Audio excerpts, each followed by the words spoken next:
ಸರ್ಪದೋಷ ಅಂತ ಕೇಳ್ತಾ ಇದ್ದಾರೆ. ಭಾಳ ಉತ್ತಮವಾದ ಪ್ರಶ್ನೆ. ಅವ್ರು ಏನು ಕೇಳಿದರು ಅಂದರೆ, ಸರ್ಪ ಹತ್ಯೆ ಮಾಡಿದರೆ ಮಾತ್ರ ಸರ್ಪದೋಷ ಬರ್ತದೋ ಅಥವಾ ಬೇರೆ ಏನು ಮಾಡೋದ್ರಿಂದ ಸರ್ಪದೋಷ ಬರ್ತದೆ, ಮತ್ತು ಅದಕ್ಕೆ ಹೋಮ ಹವನಗಳನ್ನು ಮಾಡಿಸಿಕೊಂಡು ಪರಿಹಾರ ಮಾಡಿಕೊಳ್ಳೋದಲ್ಲದೇನೆ ಎಷ್ಟೋ ಜನಕ್ಕೆ ಆಗಲ್ಲಪ್ಪ, ಅಂಥವ್ರಿಗೆ ಸುಲಭವಾದ ಪರಿಹಾರ ಹೇಗೆ ಅಂತನೋ ಪ್ರಶ್ನೆ, ಉತ್ತಮವಾದ ಪ್ರಶ್ನೆಯನ್ನು ಕೇಳಿದ್ದಾರೆ. ಮೊದಲೇದಾಗಿ ಈ ಪ್ರಕೃತಿಗೆ ನಿಯಾಮಕ ಅಧಿಪತಿ ಬಂದು ಶೇಷದೇವರು. ಪ್ರಕೃತಿಗೆ ಸಂಪೂರ್ಣವಾಗಿ ಪ್ರಕೃತಿಯಲ್ಲಿ ಅನವಶ್ಯಕವಾಗಿ ಮರ ಗಿಡಗಳನ್ನು ಕಡಿಯೋದು, ಸಸ್ಯಗಳ ಸಂತತಿಯ ನಾಶ ಮಾಡ್ತಕ್ಕಂಥದ್ದು, ಅಶಕ್ತವಾದ ಪ್ರಾಣಿಗೆ ಹಿಂಸೆಯನ್ನು ಕೊಡ್ತಕ್ಕಂಥದ್ದು, ಅಶಕ್ತವಾದ ಜೀವಿಗೆ ಅಂತ ತೆಗೆದುಕೊಳ್ಬೇಕು. ಜೀವ ಇರತಕ್ಕಂಥದ್ದು ಅಂದರೆ ಸುಮ್ಮನೆ ಅನವಶ್ಯಕವಾಗಿ ವಿನಾಕಾರಣದಿಂದ ಸಣ್ಣ ಸಣ್ಣ ಸುಂದರವಾದ ಸಸ್ಯಗಳನ್ನು ನಾಶ ಮಾಡಿಬಿಡೋದು.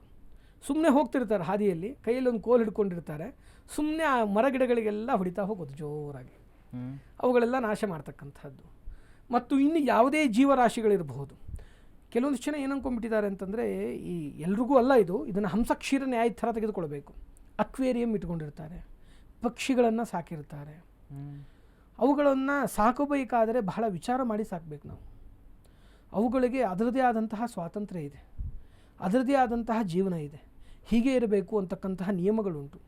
ಅವುಗಳನ್ನು ಮೀರಿ ನಾವು ವಿರುದ್ಧವಾಗಿ ಏನಾಗ್ತಾ ಇದೆ ಅಂತಂದರೆ, ನಮ್ಮ ಮನೆಯಲ್ಲಿ ಅವನ ಬಂಧನಕ್ಕೆ ಇಟ್ಕೊಳ್ತಕ್ಕಂಥದ್ದು, ಬಂಧನದಲ್ಲಿ ಇಟ್ಕೊಳ್ತಕ್ಕಂಥದ್ದು. ಅದಕ್ಕೆ ಅವುಗಳ ಸ್ವತಂತ್ರ ಕಿತ್ಕೊಂಡ್ರು ನಮಗೆ ದೋಷ ಇದೆ. 100% ಸರ್ಪದೋಷವೇ ಬರುತ್ತೆ ಅಂತ ಹೇಳ್ತದೆ ಶಾಸ್ತ್ರ. ಪ್ರಕೃತಿಯಲ್ಲಿ 84 ಲಕ್ಷ ಜೀವರಾಶಿ ಯೋನಿಗಳೇನಿದ್ದಾರೆ, ಅದರಲ್ಲಿ ಯಾರು ಅಶಕ್ತರಾಗಿದ್ದಾರೆ, ಅಶಕ್ತ ಸ್ಥಿತಿಯಲ್ಲಿರ್ತಾರೆ, ಅವುಗಳ ಸ್ವಾತಂತ್ರ್ಯದ ಹರಣ ಮಾಡ್ತಕ್ಕಂತಹದ್ದು ಕೂಡ ಸರ್ಪದೋಷಕ್ಕೆ ಕಾರಣ. ಬರೀ ದೋಷ ಅಲ್ಲ, ಸರ್ಪದೋಷ ಈಸ್ ಎ ಸುಪೀರಿಯರ್, ಸರ್ಪದೋಷ ಈಸ್ ಎ ಪ್ರೈಮರ್, ಓಕೆ, ಮಹೋನ್ನತ ದೋಷ ಅದು. ಆ ದೋಷ ಬರ್ತದೆ ಎಂಬುದಾಗಿ ಧರ್ಮಶಾಸ್ತ್ರ ಹೇಳ್ತಾ ಇದೆ. ಮತ್ತು ನಾ ಪ್ರಾರಂಭದಲ್ಲಿ ಹೇಳಿದೆ ಜೀವರಾಶಿಗಳು ಅಂತ ಹೇಳಿದೆ ನಿಮಗೆ. ಜೀವರಾಶಿಗಳು ಅನ್ನೋದರಲ್ಲಿ ಮನುಷ್ಯನೂ ಬರ್ತಾನೆ, ಬೇರೆ ಎಲ್ಲ ಜೀವರಾಶಿಗಳು ಅದರಲ್ಲಿ ಬರ್ತದೆ. ಎಷ್ಟೋ ಜನ, ಕೆಲವೊಂದು ಜನ ವಿಕೃತ ಆನಂದಗಾಮಿಗಳು ಅಂತ ಕರಿತೇವೆ.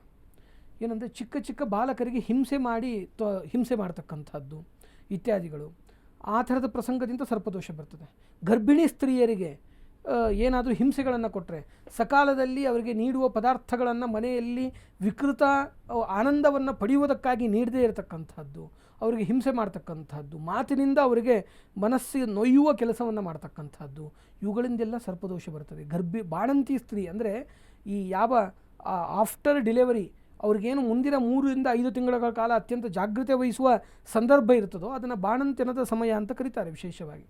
ಆ ಸಂದರ್ಭದಲ್ಲಿ ಅವರಿಗೆ ಉದ್ದೇಶಪೂರ್ವಕವಾಗಿ ಮಾಡ್ತಕ್ಕಂತಹ ವೇದನೆಗಳಿಂದ ಸರ್ಪದೋಷ ಬರ್ತದೆ. ವೃದ್ಧರಿಗೆ ಮತ್ತು ಅತ್ಯಂತ ಬಾಲಕರಿಗೆ, ವೃದ್ಧಾಪ್ಯದಲ್ಲಿರತಕ್ಕಂಥ ತಂದೆ ತಾಯಿಗಳಿಗೆ ಇದನ್ನು ಬಹಳ ವಿಶೇಷವಾಗಿ ಎಲ್ಲರೂ ಅರ್ಥ ಮಾಡ್ಕೊಳ್ಬೇಕು.